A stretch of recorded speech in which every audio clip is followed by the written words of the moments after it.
Let's start with the key word. The key word for Whiteprint thinking, I think, would be energy. And the belief in Whiteprint thinking is that things only change when the time is ripe. Whiteprint thinking is about, you could say that Whiteprint thinkers, they don't like organizations. They basically see when the time is right, because they believe that change is something spontaneous, something that happens by itself, and if something doesn't change, there's something weird blocking it.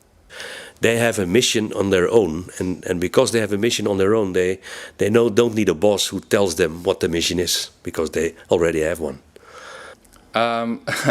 Well, white people are partly not perceived, actually, because a lot of their work takes place below the surface, like changing. For instance, if you take innovation in company, a lot of the innovation happens at the edges of a company. If you look at, there's wonderful research of companies that are older than 100 years, and all of them survive now based on competences that were developed at the edge of the organizations semi-illegally.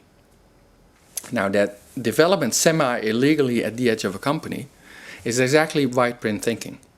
And they do it at the edge because in the middle of the company it is hardest to pull it off, because you do something that nobody asked for.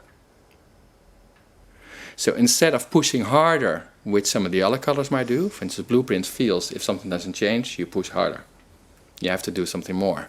In white, they feel if something doesn't change, you shouldn't do more, but you should understand what blocks it and where the energy or the people are that want to move it forward. That's why you find Whiteprint thinkers among consultants and among scientists and people who have their own companies, and I think one of the most interesting examples of Whiteprint thinking is probably Wikipedia, because Wikipedia is something that nobody asked for. There's no project leader, there's no principal who wants it, there's no boss, there is nobody get paid for it, but it's there still. I mean, it's an example of collective voluntary energy of people who want to do something together, and what they do, it's even of a rather good quality. There are very big differences between blue and white, and you could say that the blue is space reducing.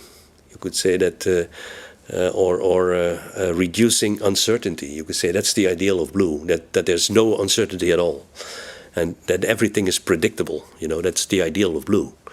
While the ideal of white is that you can deal with uncertainties. It's not reducing uncertainties, but accepting uncertainties as part of life.